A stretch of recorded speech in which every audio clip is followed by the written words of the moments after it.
Olá pessoal, sejam bem-vindos a mais um vídeo. Nesse vídeo, nós iremos dar continuidade ao estudo da eletrodinâmica. No vídeo anterior, nós estudamos a corrente elétrica e neste vídeo vamos estar tratando sobre a diferença de potencial elétrico e a resistência elétrica, além de dar um tratamento especial em alguns pontos da potência elétrica. Bom, diferença de potencial elétrico.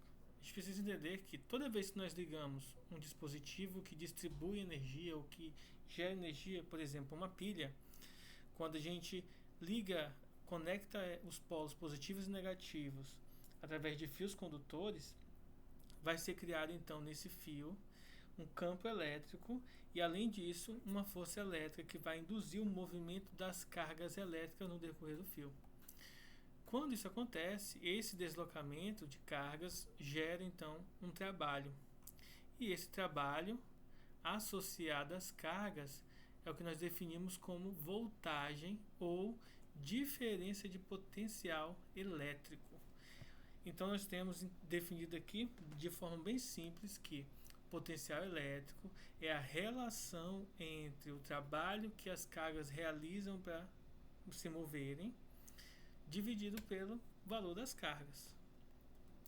Bom, o que é então, o que nós podemos entender antes de dar continuidade na associação de pilhas? Primeiro, uma pilha do mundo real é determinada dessa maneira, é uma coisa bem simples que todo mundo tem no controle remoto, em alguns controles de videogame, de carros e em vários outros dispositivos como lanterna, por exemplo.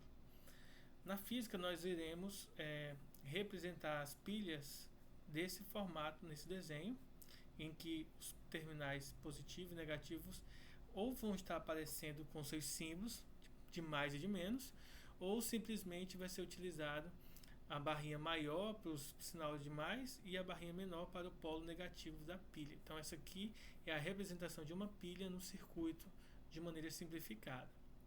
Bom, mas como vocês devem saber, muitos equipamentos eletrônicos eles necessitam de mais de uma pilha para poder funcionar, pois só uma pilha não tem, digamos, força suficiente, tá? Uma força entre aspas, para então realizar aquela tarefa. Logo a gente coloca 2, 3, 4 pilhas para poder realizar aquele procedimento. Isso ocorre em controles remotos, em lanternas, que geralmente são de 2 a 3 pilhas. Mas a quantidade em si não importa. Para o nosso estudo aqui, a gente só precisa entender o seguinte: na associação de várias pilhas em série, uma do lado, uma grudada ou conectada na outra, sempre conectando o polo positivo com o polo negativo da outra, respectivamente, sem inverter, o que vai acontecer? Sistematicamente, ele vai estar representado por este símbolo aqui.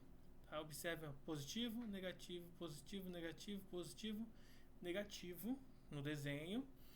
E para efeitos de cálculo, essa associação de pilhas vai nos dar aqui a tensão elétrica da pilha, ou a diferença de potencial, ou simplesmente DDP dessa pilha, vai ser a soma de todas as voltagens que essas pilhas têm.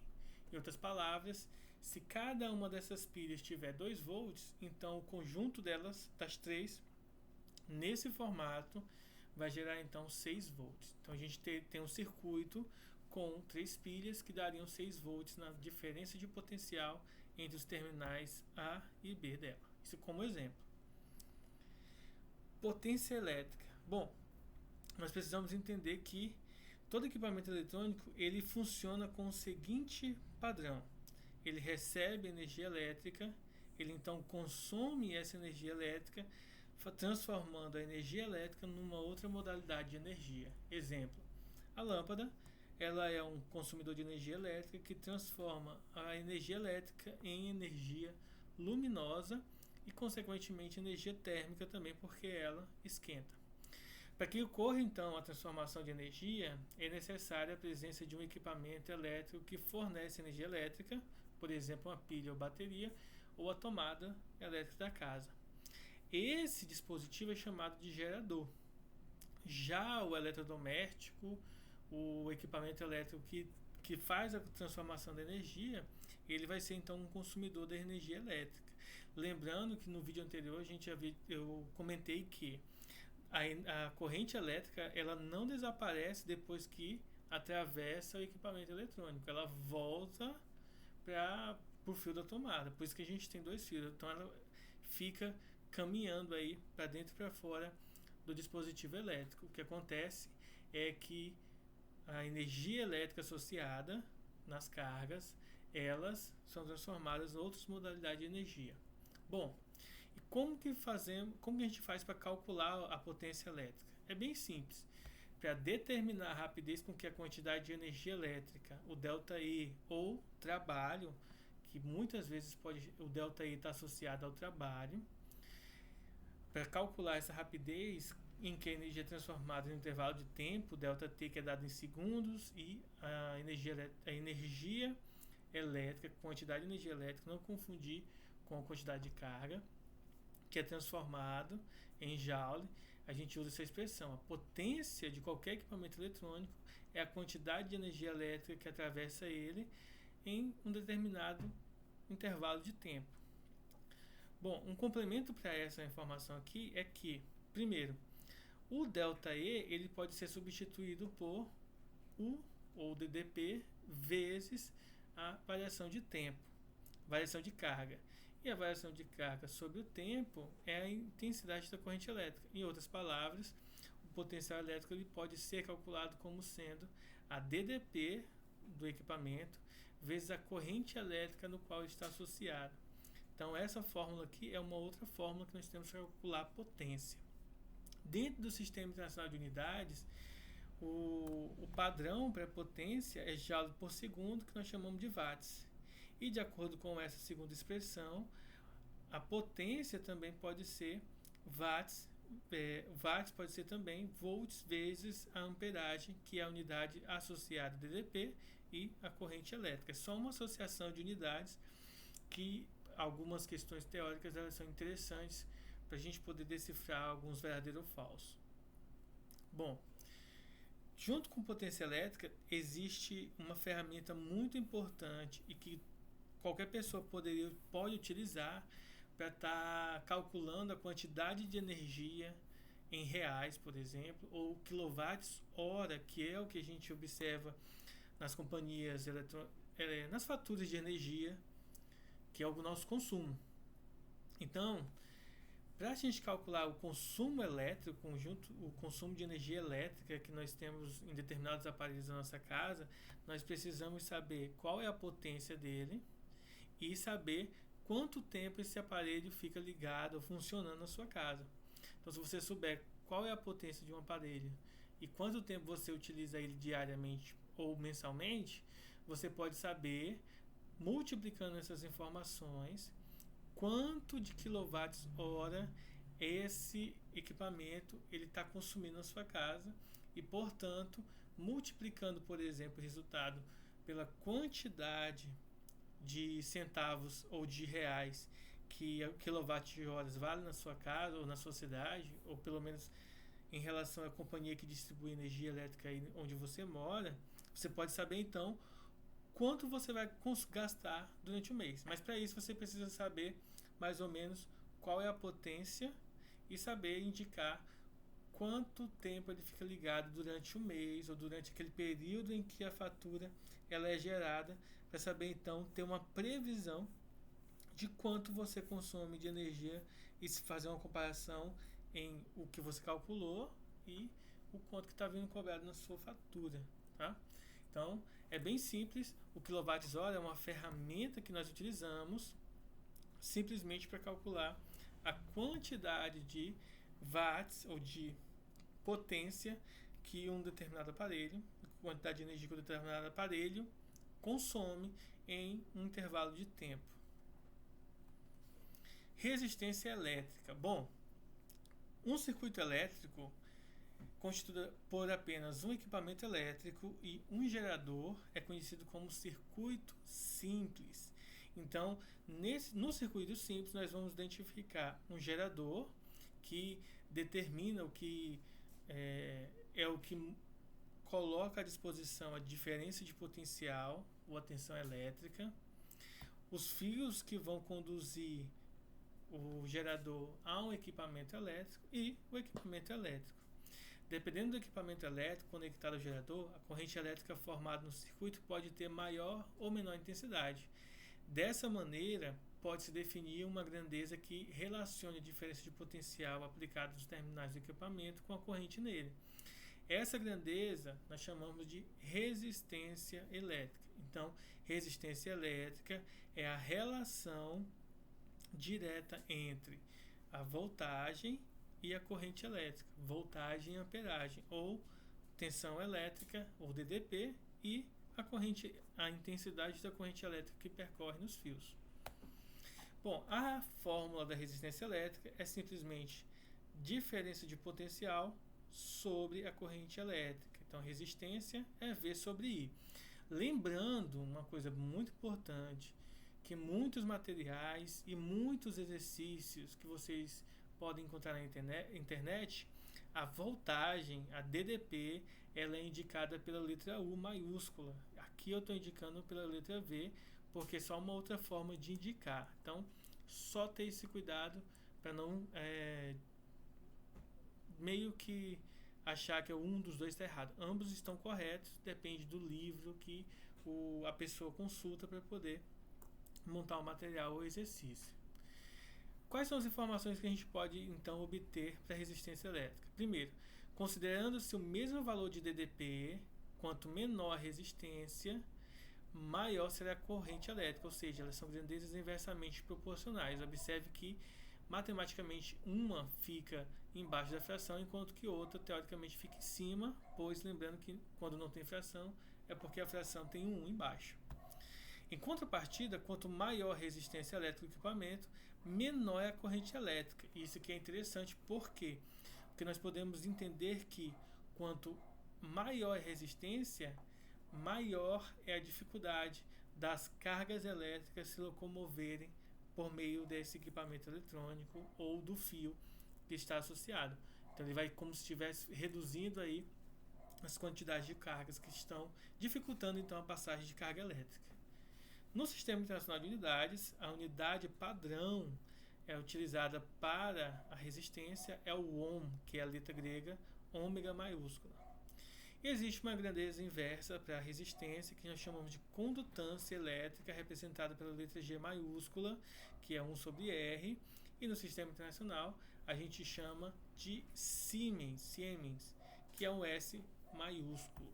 Essas unidades e essas formas são interessantes para a gente calcular as relações que acontecem dentro do circuito elétrico, que a gente vai ver nos exercícios posteriores. Vamos então para a primeira lei de Ohm. Estudando então a resistência elétrica, nós nos deparamos com duas leis que são conhecidas como primeira e segunda lei de Ohm. A primeira lei de Ohm, ela relaciona de maneira proporcional a DDP e a corrente elétrica através da resistência elétrica de um determinado circuito elétrico. Então, isso significa dizer que, dado um circuito elétrico simples, se U é igual a RI, obedece essa lei, essa regra, então nós dizemos que esse resistor R maiúsculo, ele é um resistor ôhmico e, consequentemente, o gráfico vai ser uma reta, pois isso aqui é uma função do primeiro grau, como se fosse f de x igual a uma constante vezes o x, né? O I representa o x, pois é a corrente, eixo x, e o DDP seria o f de x, o y, né? Representa então aqui o eixo das ordenadas. E aí o gráfico vai ser uma reta, e o interessante daqui é que se I se relaciona com U, o dobro de I se relaciona com o dobro de U, dobro de U, e assim sucessivamente, uma grandeza diretamente proporcional. Outro detalhe importante é como representamos os resistores no circuito elétrico simples. São representados ou por essas ondinhas retas ou por esse retângulo, tá? Então, quando aparecer um desenho, um esquema de circuito elétrico, essas duas formas são as formas de representar os resistores, tanto nos circuitos simples quanto nos mais complexos, que em outro vídeo a gente vai estar estudando ele. Bom, a segunda lei de Ohm, ela relaciona o seguinte: a resistência, além de estar associada à diferença de potencial e à corrente elétrica, também está associada a três parâmetros. Esses parâmetros são o comprimento do fio, que nós vamos representar por L. O segundo parâmetro é a área de secção transversal do fio. É como se nós fizéssemos então a espessura desse fio, né, com o diâmetro, mas mais especificamente relacionado à área dele, não só ao diâmetro. E em terceiro lugar, ao material que constitui o fio, que nós vamos indicar pela letra grega Rho, esse Pzinho estranho aí, que é a letra grega Rho. Então, nós temos que a resistência elétrica depende do comprimento, da área e do material que constitui o fio. E a fórmula que nós vamos estar utilizando para esse cálculo é essa aqui. Então, a gente já tem umas 4 fórmulas na aula, só nesse início de aula, que relacionam, então, DDP, trabalho, carga, resistência, corrente elétrica e agora mais uma que relacionam a resistência elétrica com 3 características associadas aos fios. A segunda lei de Ohm permite outras observações, como por exemplo, a unidade de grandeza da resitividade é o Ohm vezes metro, e muitas vezes vai ser conveniente utilizar, em vez de metros, o milímetro quadrado por metro, pois está associado a alguns exercícios ou algumas medidas em que tanto o comprimento do fio ou a área de fio está em metros quadrados, milímetros quadrados, pois geralmente os fios eles são têm espessuras mínimas, né, pequenas, então a unidade de metro ficaria 0,00 alguma coisa, então utilizamos outras unidades como milímetro quadrado para denotar a área para ficar mais conveniente. Em materiais metálicos, a resitividade aumenta com o aumento da temperatura. Assim, pode-se dizer que o valor da resistência elétrica aumenta quando o resistor é aquecido. Então, isso é importante, pois geralmente a temperatura, muitos exercícios eles não tratam da temperatura, mas volta e meia é importante estar atento com a relação da temperatura aí para o cálculo do resistor.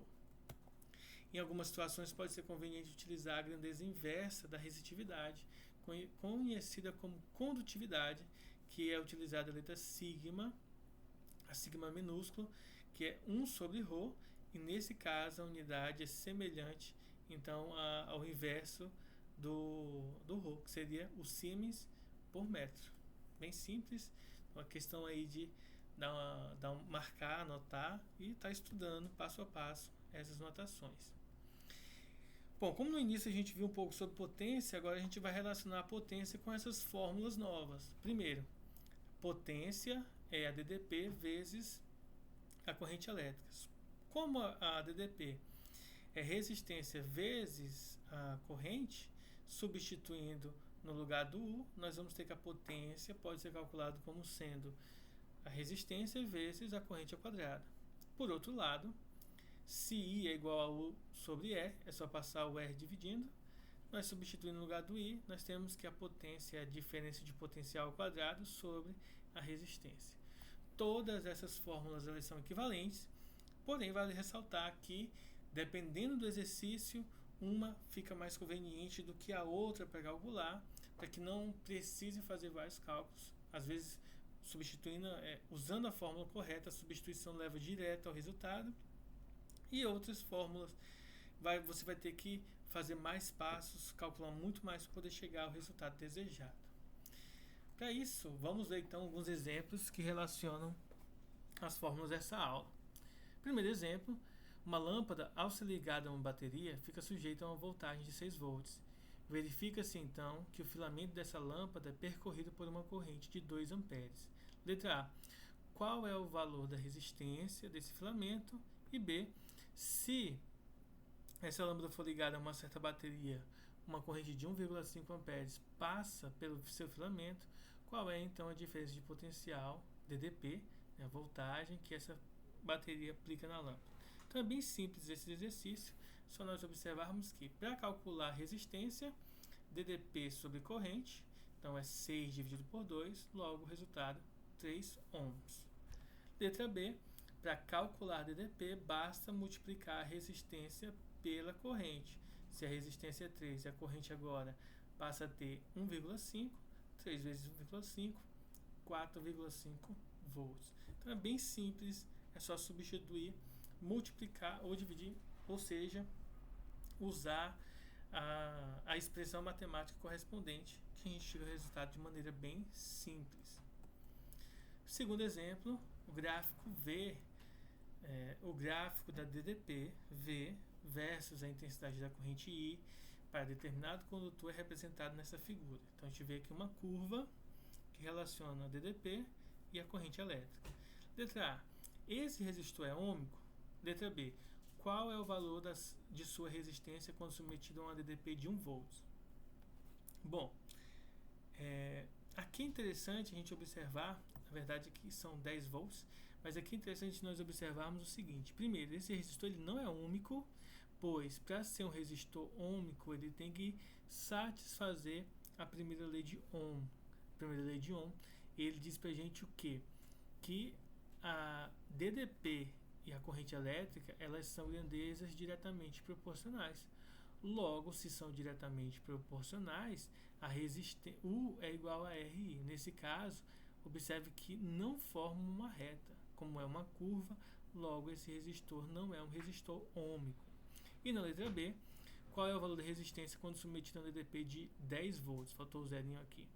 Logo, a solução é simplesmente fazermos volts sobre a corrente, logo 10 volts está associado a 0,1, dividindo então o resultado é 100 ohms. Bem simples, só aplicar a fórmula. Próximo exemplo, um chuveiro elétrico é submetido a uma DDP de 220 volts, sendo percorrido por uma corrente elétrica de intensidade de 10 amperes.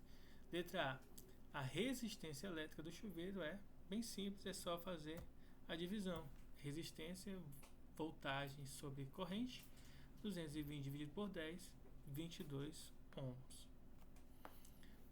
Último exemplo, se dois cabos que ligam o telão for 6 milímetros quadrados ou milímetros quadrados, qual a resistência elétrica que ambos terão se o comprimento de cada cabo é de 20 metros e a resistividade do material em que são feitos é ρ igual a 1,7 vezes 10 a menos 8 ohms por metro, vezes metros.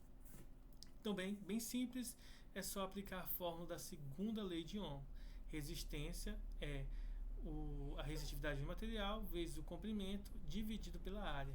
Substituindo os valores de forma correta e observando que o comprimento do fio tem que ser 40 metros, pois são dois cabos de 20 metros, só multiplicar e depois realizar a divisão.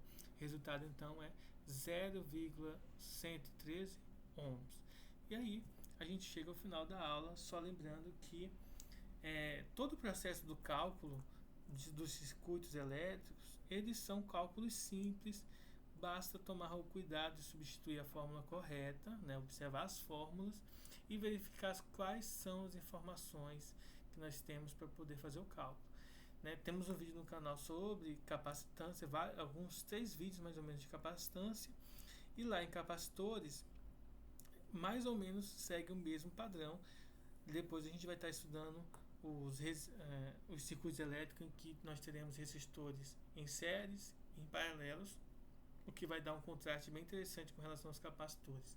Mas isso é um tema para um outro vídeo. Até a próxima. Falou!